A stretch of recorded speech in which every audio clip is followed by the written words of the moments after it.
Western civilization is moving closer to a point of irreconcilable, unstable equilibrium, as frighteningly increasing numbers of people trust nothing. Media, academia, and especially the governments are no longer held in high esteem. Regaining trust is often impossible after betrayal. However, transparency is essential to any healing process, and that is the essence of the Don Sullivan Show. Please listen to the team explore, probe, and debate cutting-edge science, technology, and computing. Play ball! Welcome to a very special episode of the Don Sullivan Show. As you can hear, Don is currently on the road, and you're going to learn more about that very shortly. I'm your co-host, Jersey Steve. First, we want to thank our sponsors. Today's episode is brought to you by License Fortress, the industry's first and only software asset management firm to offer both a financial and legal guarantee at its highest level of service. Whether it's Oracle, Microsoft, or VMware, License Fortress helps organizations stay compliant, avoid audits, and save money. You can learn more at licensefortress.com.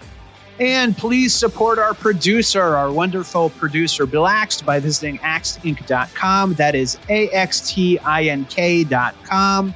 You can subscribe to his YouTube channel and help support his efforts to create humorous animation, as well as run our website, all while researching a cure for baldness.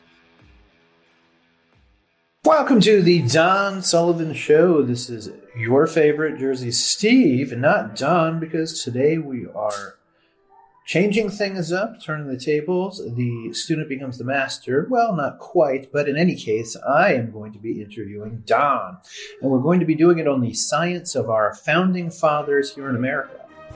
So, the great historical anomalies of human history occur when groups of individuals with extraordinary skill sets in certain areas all live somewhere in the world simultaneously.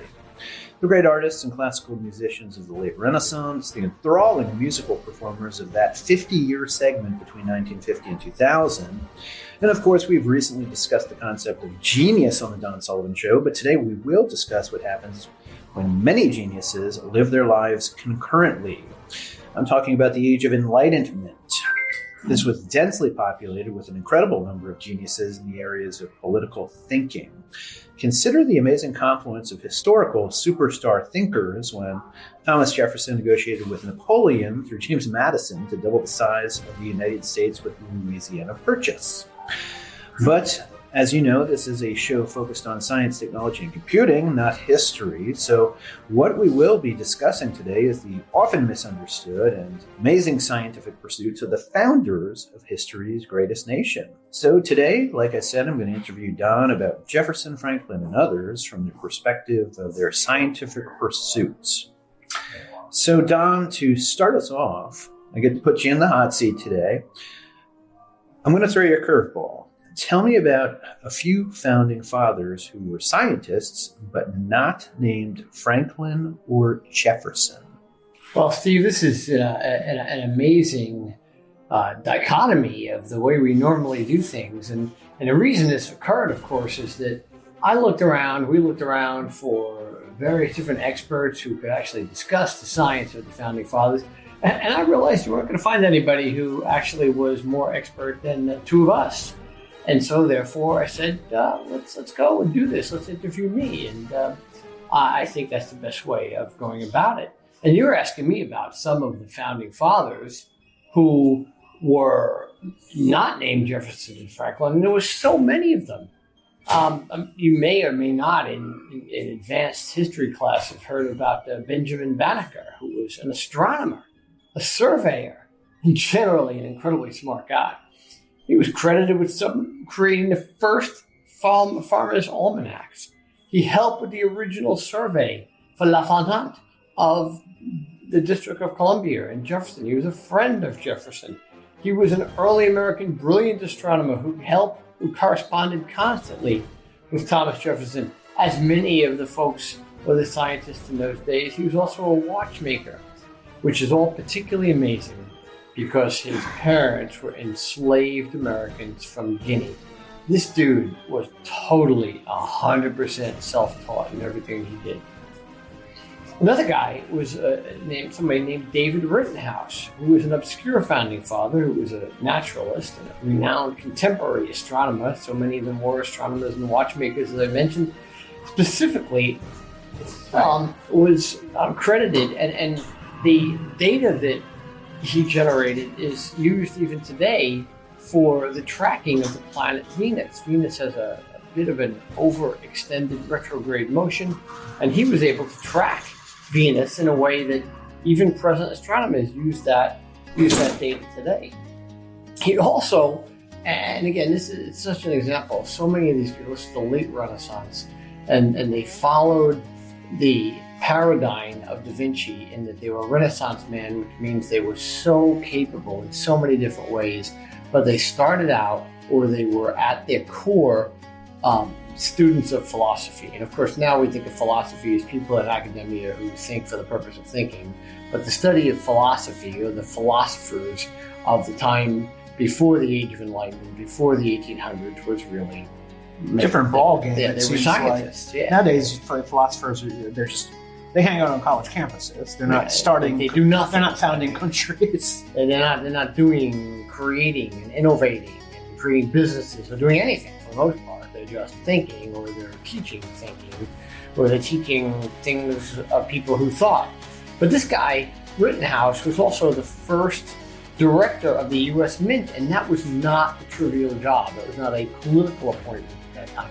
They had to understand the science of properly printing actual money, coinage money. And of course, that's been done for thousands of years, but it was done simply by virtue in Roman times or in Greek times or in times in the Ottoman Empire, just for the purpose of producing a stamp on some type of precious metal that had some innate value. What they, of course, did after the Age of Enlightenment, after the age of the Medicis, is to actually start creating currencies. So the mint had to produce extremely consistent and well-considered coinage so that the American economy could actually expand at the rate of Alexander Hamilton, which of course was incredibly accelerated.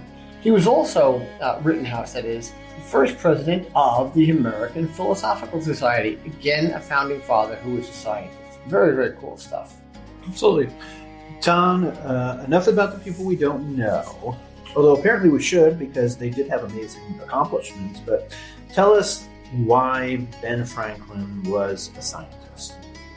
Well, Ben, despite all of his historical accomplishments and his renown as a satirist, his renown as a sage thinker, his renown as honestly likely the first individual to have the idea of the United States being a separate country, believed in the United Colonies as being a separate country for the purpose of being able to leverage and amplify the incredible innovation that came out of all of the colonies. He just simply believed in it all, and he was the founding father of the founding fathers to a large extent. And of course, he wound up lasting well into his 80s, all the way through the time in which the Constitution was signed and so on. But he started out life as an inventor, a tinkerer, if you will. And he played with all kinds of interesting toys. He did a lot more than just get struck by a random bolt of lightning, and effectively was the first person to control electricity. Is that story real? It seems to be apocryphal. Like with the kite and the key? It's apocryphal. And of course, it would have been incredibly dangerous. He would have gotten killed if people must have thought he was nuts. Well, it would have been. It was absolutely crazy. So I don't think it's ever really been shown, because he did it when he was very, very young. But it's likely not true to the extent that we know it as almost a cartoon right now. But he did have an understanding of how to redirect lightning, because he created a lightning rod. Yeah. So he understood how to redirect the lightning into metallic objects. And he did this, of course, well before Maxwell's equations, well before electromagnetism was understood. He just had an innate understanding of how things work. He was a scientist. He was an inventor. He did not believe in patents, very, very contrary to the way, for instance, Einstein worked as a patent clerk. Silicon Valley.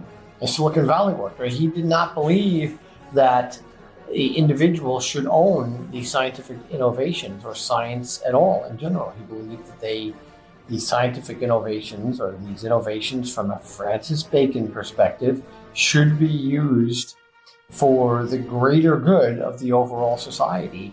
And so he continuously created all types of manner of different inventions as his life went along. He created a printing press on his own.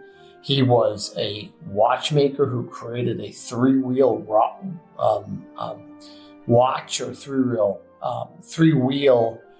different kind of mechanism, movement, if you will, in watch terminology, to actually allow for a clock to be much more innovative and efficient. I'm pretty sure that Abraham Louis Breguet over in France didn't consult with him. We'll have a different show on all of that. But he himself was a watchmaker. He had all kinds of other creations that he made, or he involved himself with over time, for the purpose of making life generally better for as many people as possible. Both he and Jefferson were utterly complete intellectual giants. I would put them both in the top 10 intellects in human history, with Da Vinci very much at the top, as both Renaissance men and just intellects in general. And this is, of course, way before he was involved with creating the definition of the United States. One of the things that's kind of interesting, as I kind of go back and forth here, is that his father was quite unhappy overall with his course of action in life, because, like a lot of young kids when he was a young kid who were brilliant, he was probably very ADD, he was probably very, very scattered, he probably continuously worked and tinkered with new things and didn't finish them. But, his father wasn't terribly happy with him. But, Franklin's life was rich beyond compare, at least in American history, to maybe only Jefferson. And as I said, he believed, and it's one of the reasons he believed that the United States should be free of King George, just so they could unleash the incredible innovative power that already existed in the United States, and didn't want the colonies to continuously be suppressed, to be held back by the encroachment, the control of the king overall. That three-wheel clock, as I mentioned, it was 1757, so it was way early in his life. That's really impressive. He did this. He was a pretty big satirist. He was incredibly funny, and he has some of the greatest lines in history. Very famously, after the Constitutional Convention, when it ended, an old lady asked him, Mr. Franklin, have you given us a republic or a monarchy? And he very sagely said to them, well, a republic if you can keep it. A line that should be taken very, very seriously in today's world.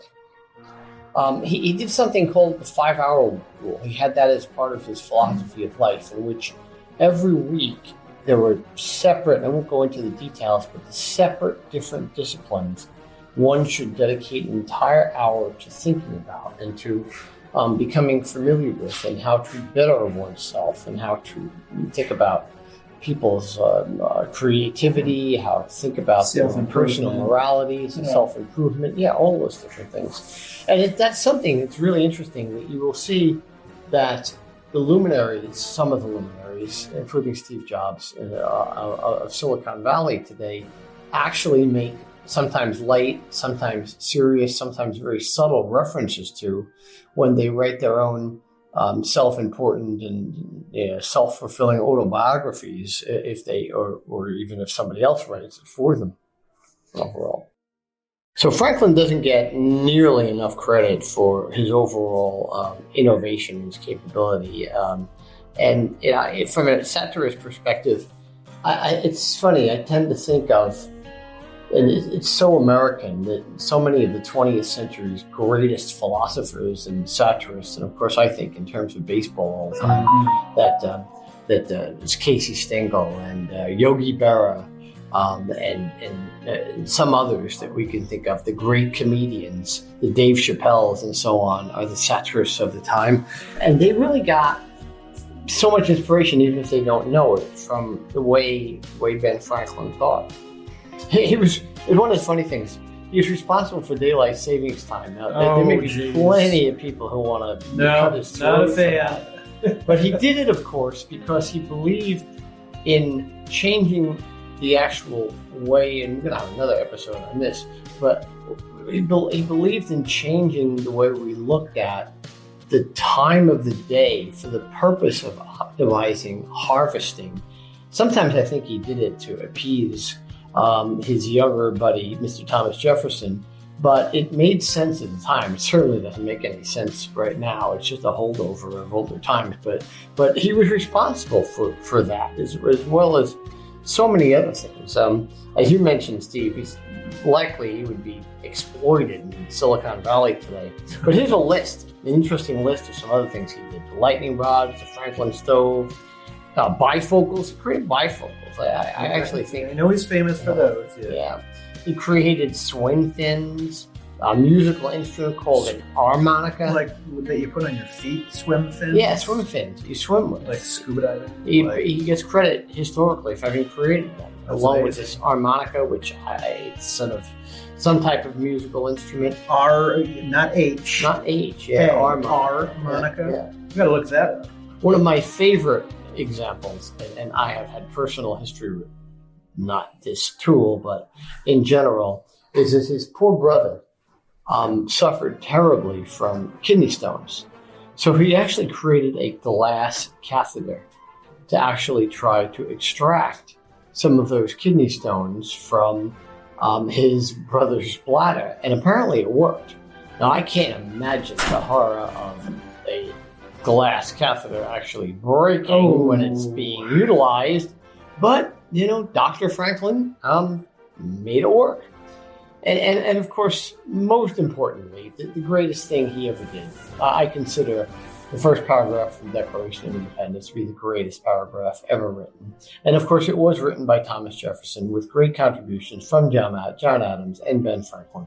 And it was the day before, probably July 3rd, before the actual announcement of the Declaration of Independence and the first reading of it, as opposed to the first adoption, which occurred a week or so later, legal adoption. But Ben took the great deist Thomas Jefferson's language when referring to rights that were sacred and undeniable, and he changed it to the unbelievable term of self-evident. That's apocryphal. Nobody else other than three of them were in the room together. But for the most part, historians do believe that Ben was primarily responsible for having changed Jefferson's words to self-evident, which is really the important, honestly the most pretty big assist there in human history. Yeah, overall, I think that's very true. So truly, figures such as Thomas Edison and Da Vinci may exceed his overall inventiveness, but he is right there in that list of greatest contributors to the overall development of humanity in terms of everything in human history, I think. Okay, so tell us about Jefferson. So Jefferson, of course, is an enigma wrapped up in a mystery.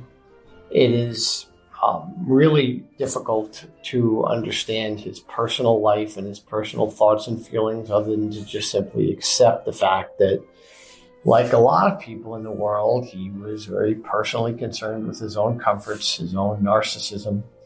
Me being a University of Virginia graduate, a graduate of Thomas Jefferson's Thomas Jefferson's academical village. I know that how important that was to him. On his tombstone there are only three things. There is the fact that he's the author of the Declaration of Independence, the author of the Religious Rights of Freedom of the state of Virginia, and the founder of the University of Virginia. There's obviously a lot more Jefferson did. Jefferson was an architect. Jefferson was a scientist. Jefferson was an unbelievably brilliant mind who at least had the courage to be able to separate his somewhat depraved personal life from the facts of what he did professionally and accomplished as a professional thinker, a professional politician, a professional writer. It was Adams who was originally asked to write the Declaration of Independence, but he knew Jefferson, younger Jefferson, was so much younger than him, so much more capable, that Jefferson wrote it. So again, I'm pretty much a very partisan, because I am part of the University of Virginia alumni for over the last 200 plus years. Dr. Theo, fan favorite of the Don Sullivan Show, and myself, still after some 45 years, have a University of Virginia track and field record at the 4x1500. I did learn a lot, everything I needed to know, and wound up reading everything possible about Thomas Jefferson overall. So, as I said, it's really unfortunate that for the most part, this modern focus of Thomas Jefferson that tends to be critical and salacious. But again, like Franklin, he tends to, I think he's right up there as one of the top 10 minds and accomplished individuals of human history. He was a writer, but he had tremendous ability to communicate the most important ideas of the history of humanity. We've just passed, and this is why we're doing this episode of the science of the Founding Fathers. We've just passed the 250th anniversary of the signing of the Declaration of Independence. And it is an interesting anomaly that this kind of conversation cannot ignore the fact that it's also the anniversary of the 200th anniversary of the death of both Adams and Jefferson. They both died on the same day, which was July 4th of 1826. Pretty insane that they both died on July 4th. They just both sucked it up, and they wanted to make it to the 50th anniversary. And one of my favorite little tidbits of that is that when the moment before Adams died, Jefferson had died a few hours before, and of course, Adams was in Massachusetts and Jefferson in Monticello in Virginia. Adams said, "Jefferson lives," and he was wrong. Jefferson had died just a few hours before. But it is an incredible aspect of American history that the two of them were so important and so instrumental at the original creation and the definition of the United States, and if not human freedoms. And then they became, in the 1800 time period, significant rivals, with Alexander Hamilton eventually siding on Jefferson's side. And then as time went on, they became deep friends again, from the perspective of being able to write back and forth to each other. So I guess we should talk about the inventions of Thomas Jefferson. There were countless devices he made. Now remember, Jefferson's focus was on agrarian tools. It is misunderstood in history, in my opinion, that Jefferson was primarily someone only focused on the agrarian and agrarian pursuits, and therefore was very much a rival in that regard to he was a rival, but he wasn't totally opposed to some of the ideas of Alexander Hamilton, who was probably the second most, or maybe the most important person in the history of world economics, with all due respect to the entire Medici family. That obviously Hamilton believed, and was extremely accurate and understood, that the colossus in terms of industrialization that could be the United States of America. Whereas Jefferson really honestly had a focus on feeding what was about to develop. But Jefferson's overall history as an architect and a scientist is absolutely amazing. There are countless devices that he focused on making practical life better. There's a growing belief, primarily inspired by strategically considering how he's going to feed this burgeoning American populace. Some of the list of some of the overall inventions, the wheel cipher, the polygraph writing machine, which is not a lie detector, Steve. Oh, I was wondering. It was a machine. I heard polygraph. It was a machine for people who were disabled, like my mother is at this point, who was, my mother used to have this incredibly wonderful handwriting, and now she can't write at all.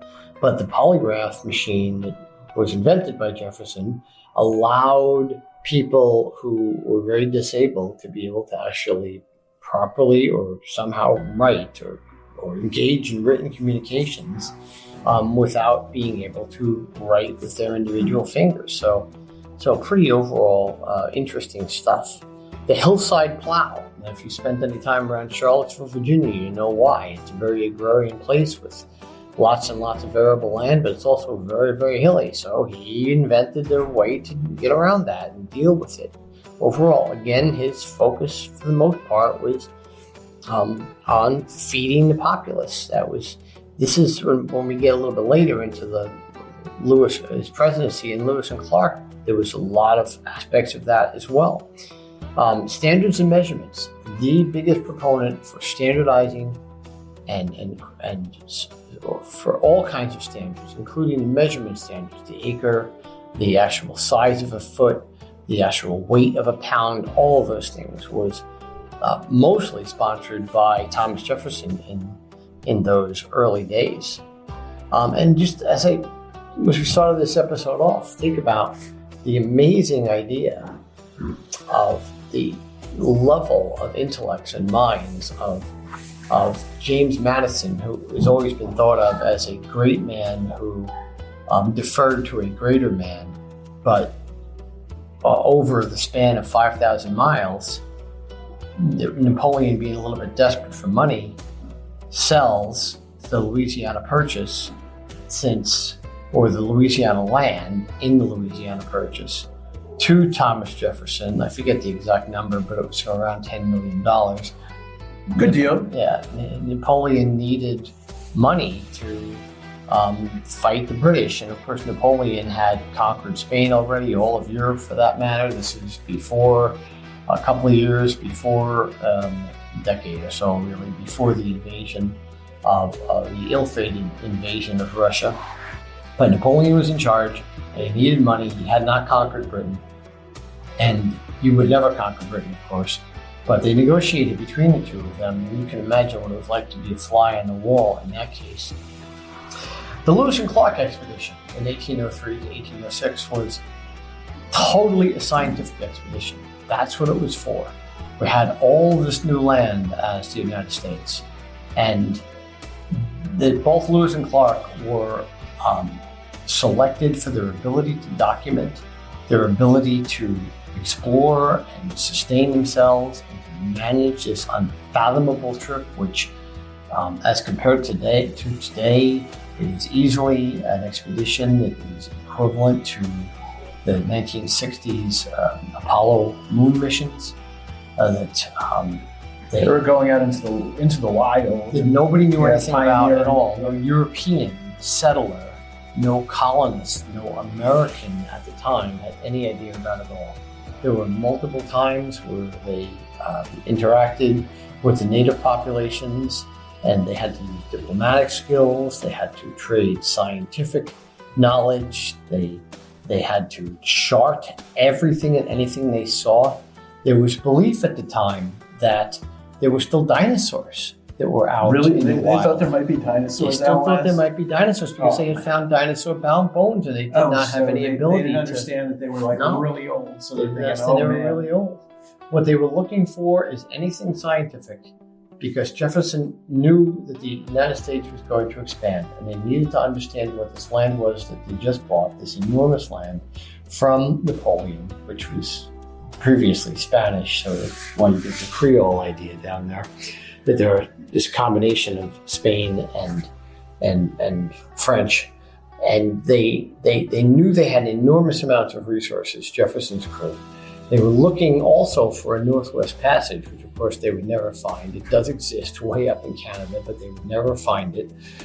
They didn't understand the idea that their continental divide in America was much greater and much bigger than the continental divide in Europe. I've got to think that the harsh elements alone would just be so formidable with that type of expedition.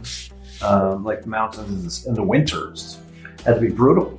Well, absolutely brutal, and the fact that they survived is absolutely amazing. And of course, they created an entire set of industries. Still to this day, the Astor family is one of the richest families in American history, and they followed the Lewis and Clark expedition by just a couple of years and created the entire fur trading industry all the way through the Missouri River, all the way out to Western Washington. So not only was there enormous amounts of scientific data that was acquired, even though they failed at finding, because it didn't exist, the Northwest Passage, they were able to discover enormous amounts of overall scientific information and materials. And then, of course, the Jefferson administration and the Madison and Monroe administrations to follow were able to actually start selling the land to American settlers for the purpose of developing America within the context of what would eventually become to be called Manifest Destiny. Pretty incredible stuff overall. I mean, there's certainly lots of ways to politically discuss this and so on, but this is what happened, and they were unbelievably successful overall. It really is amazing. So beyond Franklin and Jefferson and some of the other lesser-known founding fathers that we talked about before, is there anyone else you would add to that list that you feel we should bring up and honor? Well, yeah, there were so many of them that, again, this was the Age of Enlightenment, or the Age of American Enlightenment is kind of a better way of putting it. It occurred before the Second Great Awakening, which was the Victorian era, and there's a lot of suppression in that era, and this was this area of, again, the openness that allowed for these geniuses to fully embrace every instinct that they had. And there were so many of them that we don't necessarily just, we obviously look at Franklin and Jefferson and some of the others, but there's somebody like Dr. Ben Rush, who basically created from nothing the idea of field medicine, specifically for the wars and the Revolutionary Wars. Oh yeah, he was also a signer of the Declaration of Independence. There were figures like the Brit, Joseph Priestley, Dr. Joseph Priestley, who all he did was discover oxygen. But I'll tell you, Steve, we can't have a discussion like this about genius and about early Americans and the founding fathers, even though finance and economics are not technically under the umbrella of science, technology, and computing. I tend to think that the way of thinking is. So I'm never going to have a discussion like this without mentioning the most important financial figure, in my opinion, in world history, even with due respect again to the Medicis. That is, of course, as I mentioned earlier, the youngest and the greatest immigrant in the history of the United States of America. That is the Nevis Island-born Alexander Hamilton. Finance may not strictly be a science, but this is someone who was a rival of Jefferson, and at the same time actually made Jefferson president in the year 1800. This was the first Secretary of the Treasury who created the economic system that allowed America to become the both industrial and economic giant, the greatest in human history. That's interesting. So I'm wondering, Don, are there any individuals alive today that you feel, obviously they can't be founding fathers because we're not necessarily founding the country again or anything like that, but somewhat meet the merits or the capabilities as far as philosophy innovativeness, science, etc., that these men possessed, with an innovative spirit? So it's an amazing question. It's not only an incredibly insightful question, it's an incredibly important question. And I do think the answer is yes. I do think it's also fair to say that, as we mentioned earlier in the episode, that there are certain eras in time that, for whatever reason, just happen to have the right set of conditions in the right places that foster or encourage people of these great minds to come together, whether it be art or politics or anything, or science or anything else. And in terms of the Renaissance men, or the style of a Renaissance person, I certainly like to consider both of us, and the Don Sullivan Show certainly exaggerates all of this to a certain extent, but I like to think of us that way. We're interested in everything, but people on the top of my list in that regard are somebody like Mr. Pat Gelsinger, who was the CEO of VMware, the CEO of Intel. We used to joke at VMware that Pat knew more about VMware technology than every single person at VMware about every single subject at VMware. I was an Oracle expert, and I swear that guy knew more about Oracle than I did, and he was a CEO. I think you see people who end up getting into the sports worlds who often overplay their hands. And I'm not going to mention anybody specifically, because this would really cause people to get out of hand. Controversy. It would really cause some controversy. It absolutely would. But they can be. What I'll say along with this point is there are a lot of times you'll see people who are extremely capable in one area who think they're very capable in a lot of areas who aren't. And that happens. So I don't really consider them to be legitimate Renaissance men or women. But sometimes there are, and I think Pat is a really, really good example about that. You got anybody else in mind? What about Musk? Would you put him in that camp?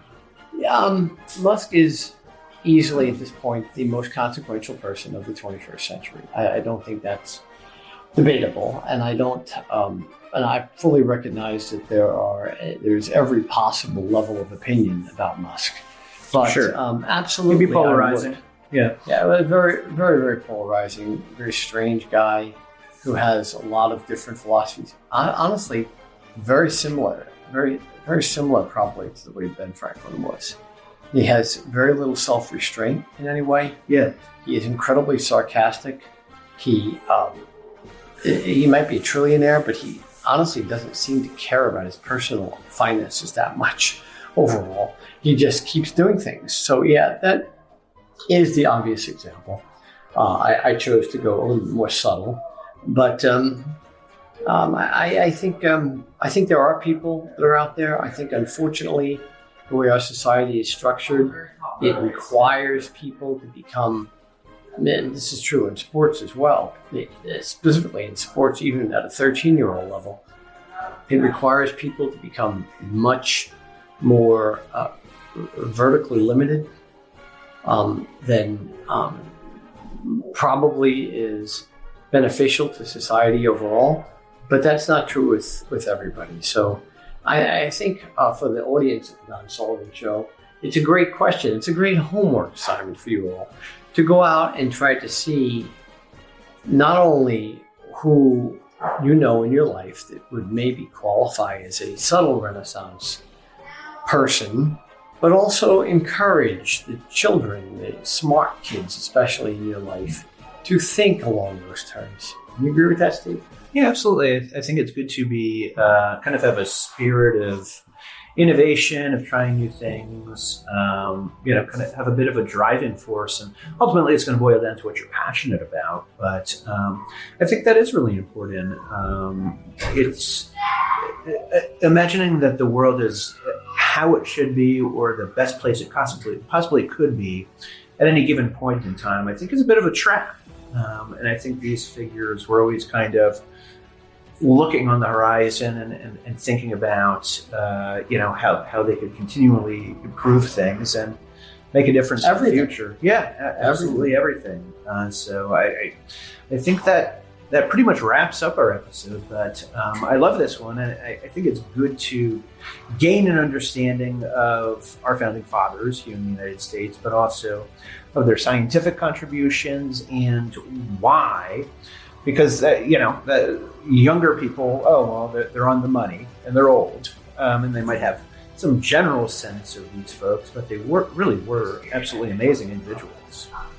One of the philosophies I have, and I'll end this up, I guess, with what we always say and the advice we always give, but that a true deep philosophy, whether they know it or not, of a real Renaissance man, is to understand the idea that knowledge is not a means to an end, it is the end itself.